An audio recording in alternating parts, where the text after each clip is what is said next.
암세포 증식에 대해서는 두 가지 관점이 있다고 들었습니다. 유전자원인 관점과 대사 관점의 공통점과 차이점을 알 수 있을까요? 좋은 질문입니다.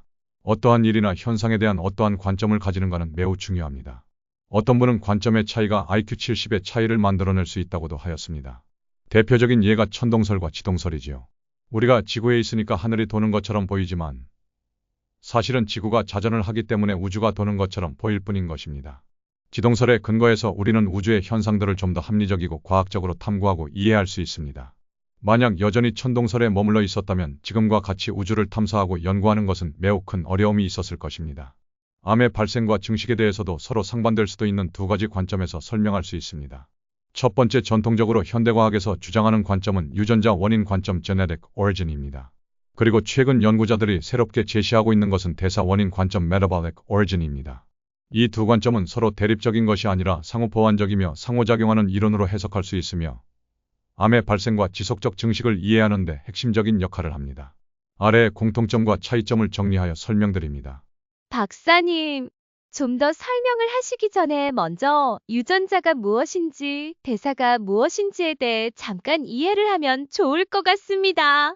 네, 그럴 수 있겠습니다. 좋습니다. 먼저 우리 몸은 30조에서 50조 개의 세포들이 모인 집합체라는 것을 이해할 필요가 있습니다. 그리고 이 많은 세포들의 크기와 모양은 제각기 다르지만 기본적인 구조는 동일합니다. 먼저 세포는 핵과 세포질로 이루어집니다. 핵에는 핵산이라는 분자로 구성된 유전자가 있습니다. 유전자란 일종의 설계도면이라고 할 수 있습니다. 비유를 들자면 자동차를 만드는데 대략 2만 개의 부품이 필요하다고 합니다. 2만 개의 부품에 대한 정보를 모두 모아놓은 것이 인체의 핵, 유전자입니다. 인체에는 대략 28,500개의 부품이 있다고 합니다. 이들 부품에 대한 정보는 모두 단백질에 대한 정보입니다. 길다란 정보가 담긴 두루마리를 우리는 유전자, DNA라고 합니다. 그런데 세포마다 제각기 구조와 기능이 다르기 때문에 28,500개의 설계도를 모두 펼쳐놓을 필요가 없습니다.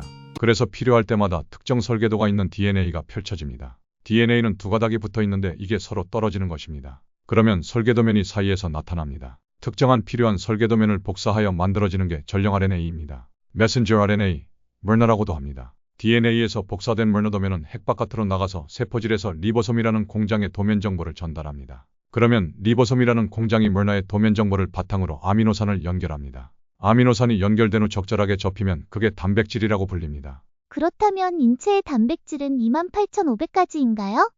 좋은 질문입니다. 유전자의 수가 28,500개니까 단백질의 종류도 그렇다고 생각할 수 있지만 실제로는 10만 개 내지 15만 개의 단백질이 있다고 추정됩니다. 그 이유는 mRNA 정보가 전달되어도 중간에 잘리거나 덧붙여지거나 하는 식으로 변형이 되기 때문입니다. 유전자에 대해서는 이 정도 설명을 드리면 될 것 같습니다. 그렇다면 대사는 어떻게 이해하면 좋을까요? 대사, 영어로는 metabolism, 메타볼리즘은 세포가 생존하기 위해서 일어나는 모든 생화학 반응이라 볼 수 있어요. 크게는 이화작용과 동화작용으로 구분할 수 있습니다. 이화작용은 큰 덩어리를 작게 나누는 것이라 할 수 있어요. 예를 들어 우리가 섭취하는 음식물의 영양소를 점점 작게 잘라내 그것을 산소와 결합시켜서 에너지를 내는 과정이 이화작용입니다. 그리고 인체에 필요한 고분자를 합성해서 만들어내는 과정을 동화작용이라 할 수 있어요. 식물에서는 이산화탄소와 물을 이용해서 포도당을 만들고 전분을 만드는 게 대표적인 동화작용이지요. 그렇다면 암의 원인이 유전자가 고장나서 발생한다는 게 유전자가설이고 대사 과정에 고장이 나서 발생한다는 게 대사가설이군요.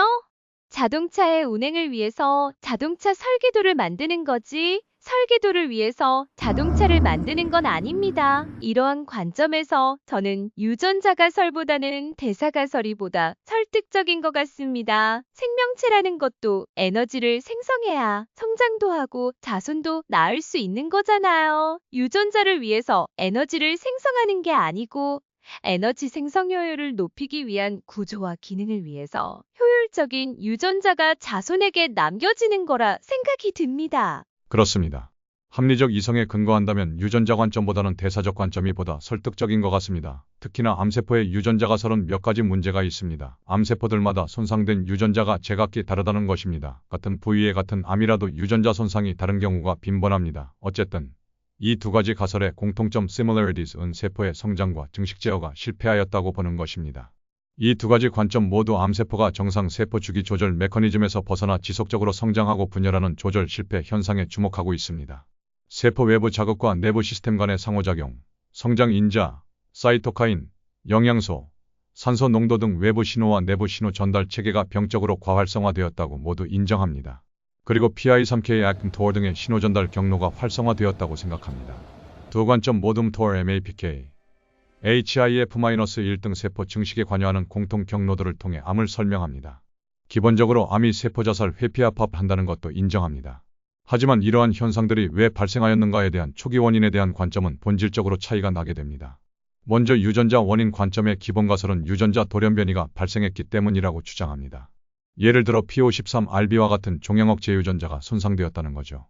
그래서 이들은 분석하는 주요 대상도 유전자가 됩니다. 유전자의 기본 단위인 염기서열을 확인하는 시기죠. 그리고 치료도 이들 유전자가 주요 타겟이 됩니다.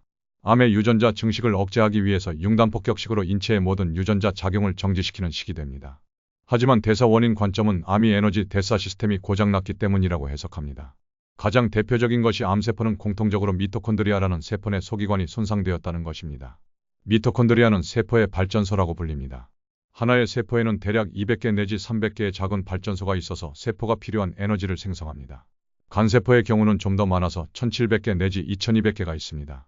미토콘드리아는 에너지를 생성하기 위해서 산소를 필요로 합니다. 마치 우리가 장작이나 석탄이나 석유에서 열을 내기 위해서 산소가 필요한 것과 같습니다. 즉, 미토콘드리아가 정상적인 정상세포는 산소를 이용하여 높은 효율로 에너지를 발생시킬 수 있습니다.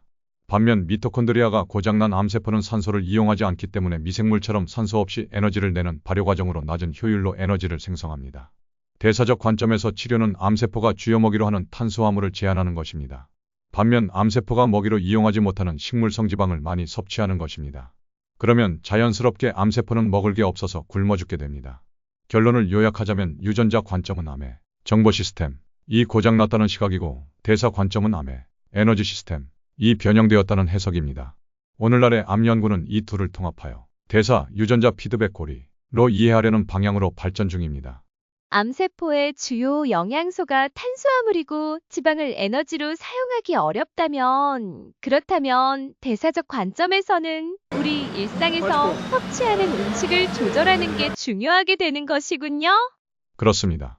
대사적 관점에서 음식은 암의 치유에서 핵심 요소가 됩니다. 물론 암에 따라서는 지방을 이용하는 암도 간혹 있습니다. 하지만 일반적으로 암은 탄수화물 대사를 주요 대사로 하고 지질 대사의 효율은 낮습니다. 암은 미생물로 된 세포라 할 수 있습니다. 즉, 미생물들은 산소 없이 발효를 하기에 탄수화물을 이용하게 됩니다. 암세포는 미생물로 변한 인체세포라 볼 수 있습니다. 그러므로 탄수화물을 먹으면 암세포는 점점 잘 자라게 되는 것이지요. 실제로 연구에 의하면 포도당이 암성장의 58% 원인이 된다고 통계 분석이 되었습니다. 즉, 암이 100g 자란다면 이 중에서 58g은 탄수화물 섭취 때문이라는 것입니다. 저도 박사님 말씀을 듣고 탄수화물을 제한했습니다. 쌀과 밀가루, 감자, 고구마, 옥수수 등 탄수화물 섭취량을 줄이고 대신 썰이태콩을 먹고 피칸, 호두, 아몬드, 피스타치오 등의 견과류와 들깨, 잣 등의 종실류 섭취를 늘렸습니다. 천일염과 함께 채소도 매일 한 접시 먹었습니다. 자연스럽게 물의 섭취량도 늘어나더군요. 그랬더니 몸이 피곤한 것도 줄어들고 힘이 나도 모르게 많이 나는 것을 알 수 있었습니다.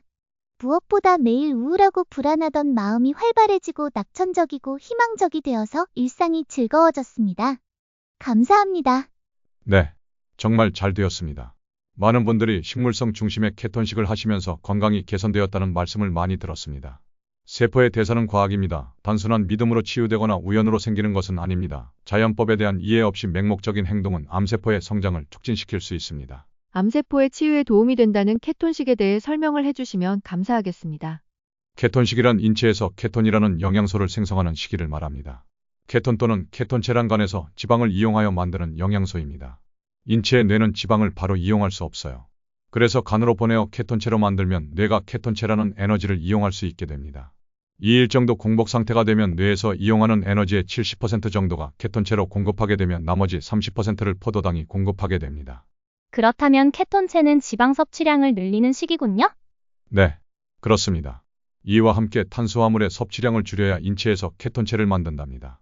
이것은 TCA 사이클이라는 생화학 과정을 이해하면 쉽게 알 수 있습니다. 간단하게 말하자면 TCA 사이클이란 탄소가 2개인 아세틸 분자를 탄소가 4개인 옥살아세트산에 제공하여 탄소 6개인 시트르산을 만드는 것입니다. 탄소 6개인 시트르산은 산소와 결합하여 2개의 이산화탄소를 만들면서 에너지를 생성하게 됩니다. 이 과정에서 탄수화물은 옥살아세트산을 제공하는 역할을 합니다. 반면 케톤체는 아세틸 분자가 많아져야 케톤체로 변환이 됩니다. 그러므로 탄수화물을 섭취하면 아세틸 분자가 계속 옥살아세트산과 결합하여 케톤체를 생성할 만한 양을 만들지 못하게 됩니다. 그러니까 마치 볼트와 너트 같은 개념이군요. 볼트와 너트가 하나씩 있으면 TCA 사이클에서 계속 에너지를 생성하게 되는데 볼트가 없으면 너트만 쌓이게 되는 거군요. 너트가 많이 쌓으면 케톤체로 변환을 하는 거고요. 즉, 너트는 아세틸 분자이고 볼트는 옥살아세트산이고요. 볼트와 너트가 결합하면 시트르산이라고 할 수 있겠네요. 그렇다면 TCA 사이클에서 단백질은 어떠한 역할을 하나요? 단백질을 구성하는 기본 단위가 아미노산인데 이 역시 옥살아세트산을 공급합니다. 대략 탄수화물의 절반 정도의 옥살아세트산 제공 능력이 있다고 추정합니다. 그렇다면 암세포 억제를 위해서는 단백질도 과잉 섭취하면 위험하겠습니다. 그렇습니다. 기본적으로 탄수화물을 제한하면 자연스럽게 과잉 단백질 섭취는 조절되는 것으로 해석하시면 되겠습니다. 식물 성지방을 이용한 암 억제는 이외에도 다양한 장점을 가집니다. 이것은 다음 시간에 설명을 드리도록 하겠습니다. 감사합니다.